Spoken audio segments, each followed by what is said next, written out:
Have you ever been told to act a certain way just because of your gender? Or have you noticed how society expects men and women to be treated differently in a workplace?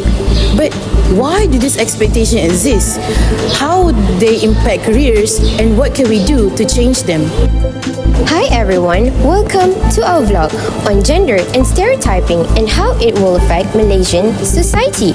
So today we will discuss on real life examples supported by analysis and research, and also identifying two key intercultural communication concepts, which are gender and stereotyping. The first intercultural communication concept is gender. According to DeVito 2021, gender pertains to socially established roles and behaviors deemed suitable for males and females by society. Gender is acquired through socialization. It encompasses the attitudes, beliefs, values, and communication patterns that boys and girls absorb as they mature.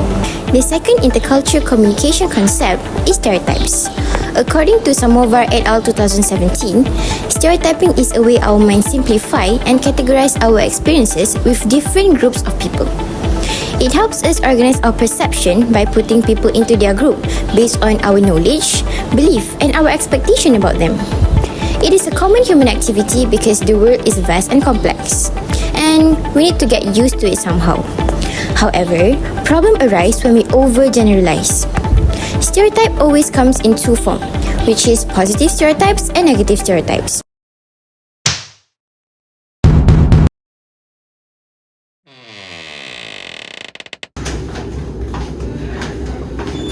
Morning, sir.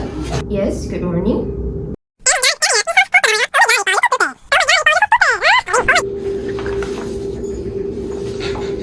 Alright, so do you guys have families? Yes, I have a wife and 2 daughters. I have a husband and 2 kids. 2 kids?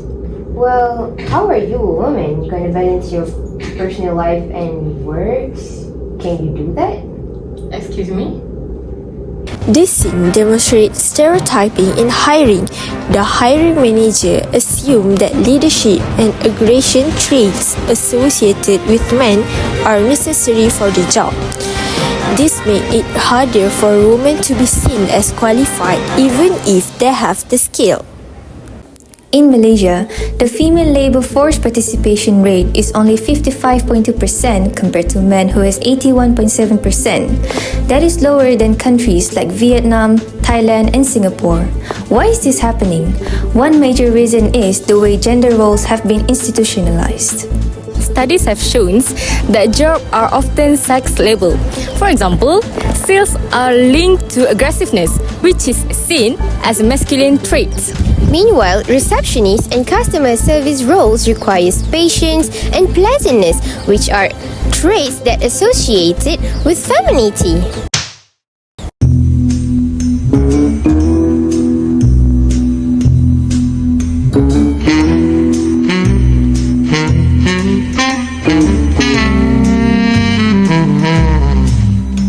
But does this mean men can't be great receptionists?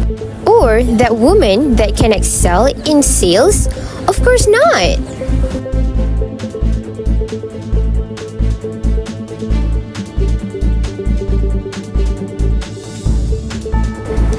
We often see women being overlooked for leadership roles simply because they are expected to be nurturing rather than assertive. This affects career growth and limits opportunities for both genders. So, how do we fix this? First, companies need to break this stereotype by promoting gender diversity in leadership. Second, we should challenge our own bias. Just because the job is mostly done by men or women doesn't mean it has to stay that way. We need to change the way we define leadership. Strength and decisiveness should not be tied to gender. Also, hiring processes should be more structured and objective to reduce bias. Companies should focus on skills rather than stereotypes. Most importantly, we must challenge our own biases. Let's support fair hiring practices and create workplaces that value diversity. That's all from us. Thank you.